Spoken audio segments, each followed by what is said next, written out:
ആകാശവാണി.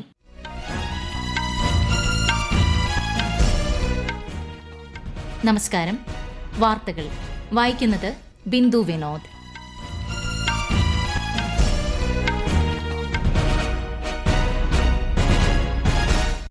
പ്രധാന വാർത്തകൾ. ദക്ഷിണാഫ്രിക്കയുടെ അധ്യക്ഷതയിൽ നടക്കുന്ന G20 ഉച്ചകോടിക്ക് ഇന്ന് സമാപനം. ഉച്ചകോടിയുടെ 3ാം സെഷനിൽ പ്രധാനമന്ത്രി നരേന്ദ്രമോദി പങ്കെടുക്കും. ഐക്യദാർഢ്യം, സമത്വം, സുസ്ഥിരത എന്നിവ ആഗോള വളർച്ചയുടെ അവശ്യ സ്തംഭങ്ങളാണെന്ന് G20 ഉച്ചകോടിയിൽ സംയുക്ത പ്രഖ്യാപനം. കാലാവസ്ഥാ വ്യതിയാനം ലഘൂകരിക്കുന്നതിൽ ഉത്തരവാദിത്തം പുലർത്താത്ത രാജ്യങ്ങൾ ആഗോള കാലാവസ്ഥാ പ്രശ്നങ്ങൾക്ക് കാരണമാകരുതെന്ന് ഇന്ത്യയുടെ മുന്നറിയിപ്പ്. റഷ്യ-യുക്രൈൻ യുദ്ധം അവസാനിപ്പിക്കാനുള്ള US സമാധാന പദ്ധതി അന്തിമമല്ലെന്ന് അമേരിക്കൻ പ്രസിഡന്റ്. സംഘർഷം അവസാനിപ്പിച്ച് മേഖലയിൽ സമാധാനം സ്ഥാപിക്കണമെന്ന് ഇന്ത്യ. കേരളത്തിൽ തദ്ദേശ തെരഞ്ഞെടുപ്പിലെ നാമനിർദ്ദേശ പത്രിക പിൻവലിക്കാനുള്ള സമയപരിധി നാളെ ഉച്ചകഴിഞ്ഞ് 3 മണിക്ക് അവസാനിക്കും. ഓസ്ട്രേലിയൻ ഓപ്പൺ പുരുഷ സിംഗിൾസ് കിരീടം നേടി ഇന്ത്യയുടെ ലക്ഷ്യ സെൻ. വാർത്തകൾ വിശദമായി. ഐക്യദാർഢ്യം, സമത്വം, സുസ്ഥിരത എന്നിവ ആഗോള വളർച്ചയുടെ അവശ്യ സ്തംഭങ്ങളാണെന്ന് G20 ഉച്ചകോടിയിൽ സംയുക്ത പ്രഖ്യാപനം. ഊർജ്ജ സുരക്ഷ, കാലാവസ്ഥാ പ്രവർത്തനം, ദുരന്ത പ്രതിരോധം എന്നിവയും സുപ്രധാനമാണ്. അതേസമയം വർദ്ധിച്ചുവരുന്ന ഭൗമരാഷ്ട്രീയ പിരിമുറുക്കങ്ങൾ, സംഘർഷങ്ങൾ, ആഴത്തിലുള്ള അസമത്വം എന്നിവ സാമ്പത്തിക സ്ഥിരതയ്ക്ക് ഭീഷണിയാണെന്നും പ്രഖ്യാപനത്തിൽ വ്യക്തമാക്കുന്നു. ഉച്ചകോടിയിൽ പങ്കെടുത്ത ലോക നേതാക്കൾ സംയുക്ത പ്രഖ്യാപനത്തെ അംഗീകരിച്ചു. ദക്ഷിണാഫ്രിക്കയിലെ ജോഹന്നാസ്ബർഗിലാണ് ഉച്ചകോടി നടക്കുന്നത്.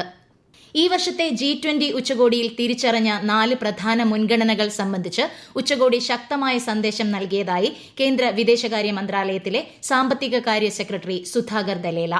ജോഹന്നാസ്ബർഗിൽ നടന്ന പ്രത്യേക വാർത്താ സമ്മേളനത്തിൽ സംസാരിക്കുകയായിരുന്നു അദ്ദേഹം. വിശദാംശങ്ങളിലേക്ക്. ദുരന്ത പ്രതിരോധ ശേഷിയും പ്രതികരണവും ശക്തിപ്പെടുത്തുക, താഴ്ന്ന വരുമാനമുള്ള രാജ്യങ്ങൾക്ക് വായ്പാ സുസ്ഥിരത ഉറപ്പാക്കുക, സുസ്ഥിര സാമ്പത്തിക വളർച്ചയ്ക്കായി നിർണായക ധാതുക്കൾ പ്രയോജനപ്പെടുത്തുക, നീതിയുക്തമായ ഊർജ്ജ പരിവർത്തനത്തിനായി ധനസമാഹരണം നടത്തുക എന്നിവയാണ് ഈ വർഷത്തെ G20 ഉച്ചകോടിയുടെ മുൻഗണനാ വിഷയങ്ങൾ.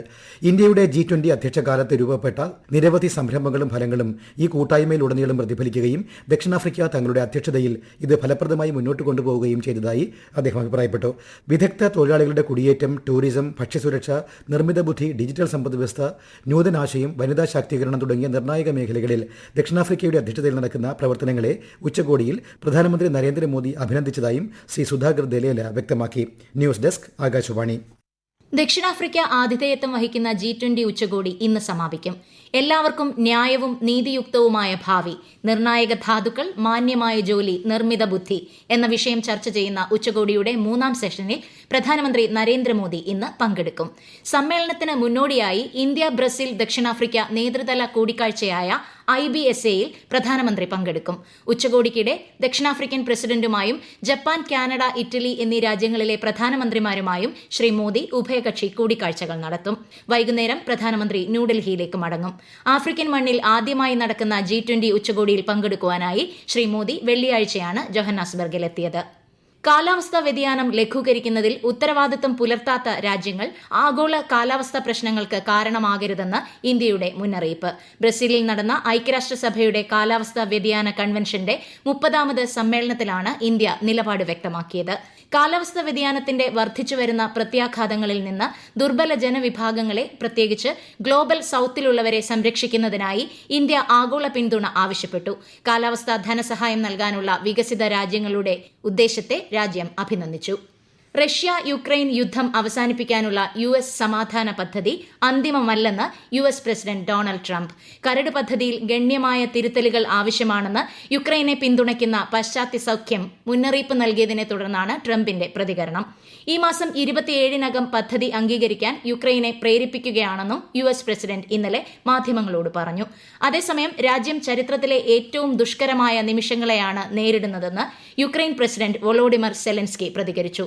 എന്നാൽ US സമാധാന പദ്ധതി ഒത്തുതീർപ്പിന് സഹായകമാണെന്ന് റഷ്യൻ പ്രസിഡന്റ് വ്ളാഡിമിർ പുടിൻ അഭിപ്രായപ്പെട്ടു.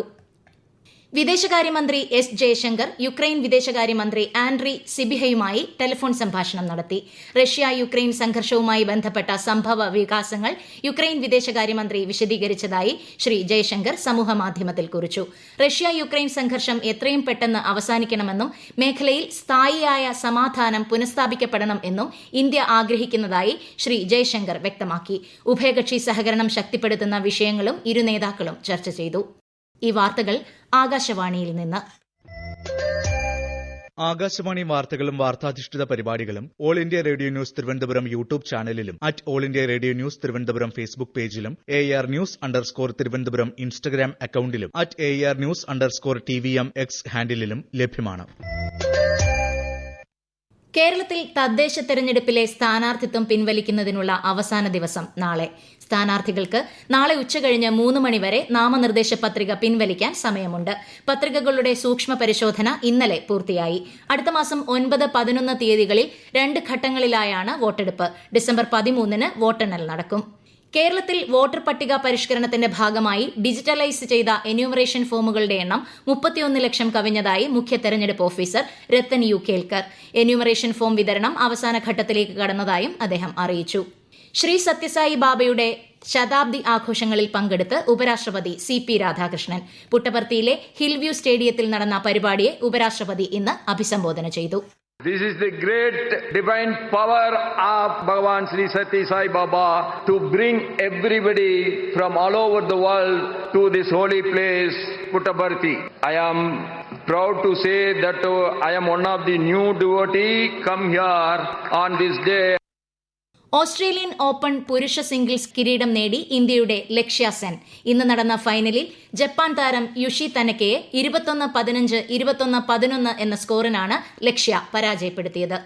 ഇന്ത്യ ദക്ഷിണാഫ്രിക്ക ടെസ്റ്റ് ക്രിക്കറ്റ് പരമ്പരയുടെ രണ്ടാമത്തെയും അവസാനത്തെയും മത്സരം ഗുവാഹത്തിയിൽ പുരോഗമിക്കുന്നു.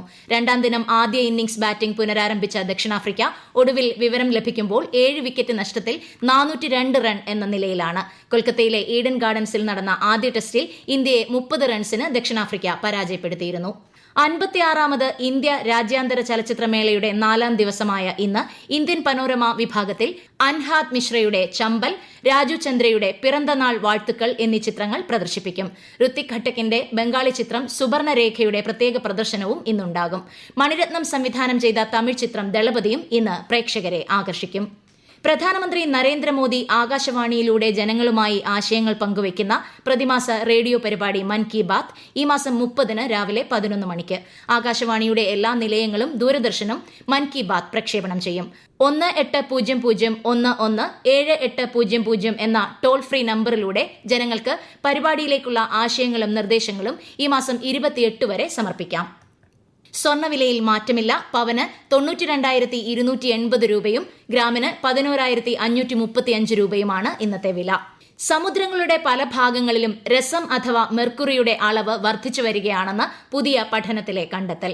1990-നും 2021-നും ഇടയിൽ UK തീരപ്രദേശങ്ങളിലെ ഒറ്റപ്പെട്ട 738 ഇടങ്ങളിൽ നിന്നും ശേഖരിച്ച സാമ്പിളുകളിൽ നടത്തിയ പഠനത്തിലാണ് കണ്ടെത്തൽ. ഫോസിൽ ഇന്ധനങ്ങൾ കത്തിക്കുന്നത് സമുദ്രജലത്തിൽ മെർക്കുറിയുടെ അളവ് 3 ഇരട്ടിയാക്കിയിട്ടുണ്ട്. കാലക്രമേണ മെർക്കുറിയുടെ അളവ് ഇനിയും വർദ്ധിക്കുകയും പകർച്ചവ്യാധികൾ കൂടുകയും ചെയ്യാനുള്ള സാധ്യതയുണ്ടെന്നും പഠന റിപ്പോർട്ട് പറയുന്നു.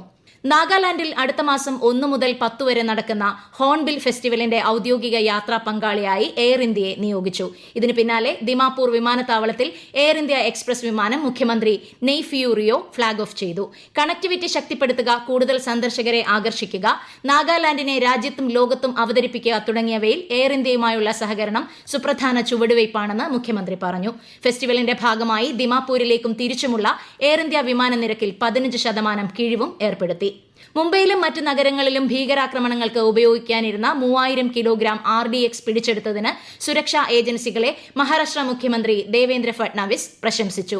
166 പേർക്ക് ജീവൻ നഷ്ടപ്പെട്ട മുംബൈ ഭീകരാക്രമണം 17 വർഷം പിന്നിട്ടിട്ടും തീവ്രവേദനയായി ജനഹൃദയങ്ങളിൽ നിലനിൽക്കുകയാണെന്ന് അദ്ദേഹം പറഞ്ഞു. പ്രധാന വാർത്തകൾ വീണ്ടും. ദക്ഷിണാഫ്രിക്കയുടെ അധ്യക്ഷതയിൽ നടക്കുന്ന G20 ഉച്ചകോടിക്ക് ഇന്ന് സമാപനം. ഉച്ചകോടിയുടെ 3ാം സെഷനിൽ പ്രധാനമന്ത്രി നരേന്ദ്രമോദി പങ്കെടുക്കും.